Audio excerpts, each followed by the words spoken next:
Hello दोस्तों, bike mechanic rider channel पर आपका स्वागत है। दोस्तों, एक सब्सक्राइबर है कमाल खान, उन्होंने कमेंट में पूछा है उनकी बाइक है। उन्होंने एक्चुअली क्या किया, उनके बाइक का जो चेन है, ये चेन होती है ये चेन 2 आटे कटवाई थी, तभी से प्रॉब्लम चालू हो गया, आवाज़ आना चालू हो गया।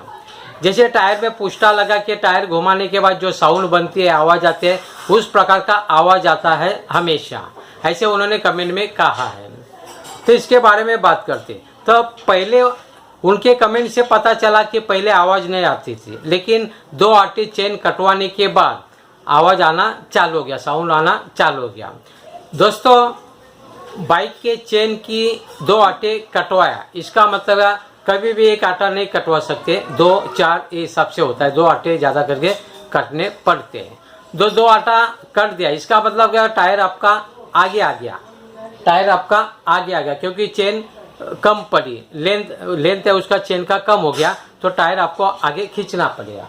अभी यहाँ पर आप फिटिंग करते हैं, यहाँ पर फिटिंग करते हैं, यहाँ पे मार्किंग होती है, दोनों तरफ मार्किंग ठीक से है क्या, वो आपको देखना पड़ेगा। उधर और इधर सही तरीके से अलाइनमेंट फिट किया है क्या, उसको भी आपको देखना पड़ेगा, मार्किंग को देखना पड़ेगा। अगर मार्किंग ठीक नहीं तो आपका आवाज़ आ सकता है। और दूसरी बात क्या, 1 इंच कभी भी बाइक चेन लूज होनी चाहिए। ये जो चेन होती है, चेन 1 इंच लूज होनी चाहिए कभी भी।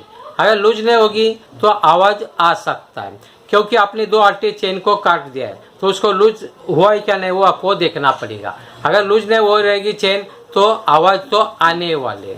और तीसरी बात क्या आ सकती है, जैसे मैंने फिर से बात बताना चाहता हूँ, आपने 2 आटे चेन को कटवा दिया, बाद में फिटिंग किया, इसका मतलब जो लेंथ है चेन की कम हो गई, इसका मतलब टायर आपका आगे आ गया। आपने क्यों कटवाया होगा, क्योंकि ज़्यादा लूज होगी चेन, ये हिसाब से ज़्यादा लूज होगी तो ये चेन के 2 आटे कटवा सकते हैं, 1 आटा नहीं कटवा सकता। तो 2 आटे कटवाए, इसका मतलब है ज़्यादा लूज होने की वजह से आपने 2 आटे चेन काट गई है। इसका मतलब जो टायर है, टायर वो आगे आ गया, यहाँ से आगे आ गया, लेकिन उसका अलाइनमेंट अगर सही मात्रा में नहीं रहेगा उस तरफ और इस तरफ का, तो इस प्रकार का प्रॉब्लम आपके बाइक में आ सकता है। दूसरा बात क्या हो सकता है, चेन अगर टाइट होगी तो प्रॉब्लम आएगा। और ये तीसरी बात क्या है, जहाँ पर ये जैसे टायर ये घूमता है, जैसे टायर ये घूमेगा ये सब चीज़, तो यहाँ पर टच हो रहा है क्या, यहाँ पर टच हो रहा है क्या, अंदर की तरफ जो स्प्रॉकेट होता है वहाँ पे कहीं टच हो रहा है क्या, उसको भी आपको देखना पड़ेगा। जो फ्रंट व्हील का जो स्प्रॉकेट होता है वहाँ पे कहीं टच हो रहा है क्या, कहीं नहीं कहीं तो टच हो रहा है, इसके वजह से आवाज़ आ रहा है, ये मतलब इससे महसूस होता है। या कभी कभी ये जो स्प्रॉकेट है इसका या फ्रेम का, तो ये जो खांचा है चेन का, जो दोनों तरफ बड़ा बीचों बीच आपका जो आटा फंसना चाहिए, वो अगर आटा अगर टेढ़ा बैठता होगा फिर भी आवाज़ आएगा। ऐसे अलग अलग प्रकार से हम लोग देख सकते हैं। तो आपको कोशिश करना पड़ेगा, मिरर स्टैंड पर गाड़ी को खड़ी कर टायर को घुमा के, पीछे के टायर को घुमा के देखना पड़ेगा आवाज़ कैसे आ रहा है और कहाँ से आ रहा है। आवाज़ कहाँ से आएगा आपको मिरर स्टैंड पे खड़ी करने के पता चलेगा, थोड़ा नज़दीक जाके देखना है, यहाँ से आ रहा है या यहाँ से आ रहा है या किधर से आ रहा है, या फ्रंट स्प्रॉकेट से आ रहा है, कहीं से आ रहा है, उसको देखना पड़ेगा। तो आवाज़ पहचानने के बाद वो आपका प्रॉब्लम आप सॉल्व कर सकते हैं, मिस्त्री को बता सकते हैं। लेकिन कहीं ना कहीं तो टच होता रहेगा तभी आवाज़ आता है, कोई भी चीज़ ऐसी आवाज़ नहीं आता, कहीं ना कहीं टच होता रहेगा, फ्रिक्शन होता रहेगा तभी आवाज़ आता है।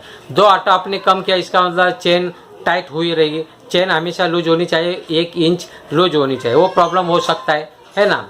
दूसरा प्रॉब्लम मैंने बताया, जो बाइक का जो फ्रंट व्हील का जो स्प्रॉकेट होता है वहाँ पे कहीं टच हो रहा है क्या, उसको देखना पड़ेगा, क्योंकि वहाँ पर इग्निशन वायर का एक वायर होता है यहाँ पर, उसको देखना पड़ेगा, स्क्रू होता है उसको देखना पड़ेगा टच हो रहा है क्या।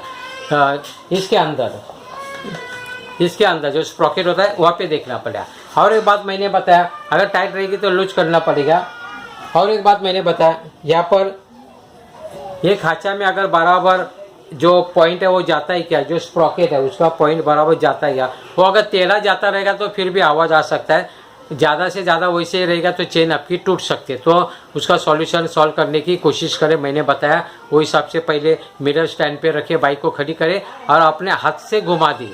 हाथ से घुमाने के बाद आवाज़ आ रहा है क्या देखना है। अगर आवाज़ नहीं आ रहा है तो बाइक गियर में डाल के बाइक को स्टार्ट करें, लेकिन मिरर स्टैंड पर, क्योंकि अपना व्हील ऊपर होएगा, है ना। तो स्टार्ट करें पहले गियर पर और देखिए आवाज़ कहाँ से आ रहा है। आवाज़ कहाँ से आता है उसको रखने की कोशिश करो, कान उसके पास लेके जाके कोशिश करो सुनने की, कहाँ से आवाज़ आ रही है, तो आपको पता चलेगा, आपका प्रॉब्लम सॉल्व हो जाएगा। ये छोटी बात है लेकिन बड़े काम की बात है, आपके लिए मैं हमेशा लेके आती रहता हूँ। वीडियो अच्छा लगता है तो प्लीज़ लाइक करें, अपने दोस्तों मित्रों के साथ शेयर करें। अभी तो आपने मेरे चैनल को अगर सब्सक्राइब नहीं किया है तो प्लीज़ सब्सक्राइब करें। आपने मेरा वीडियो देखा, जय हिंद।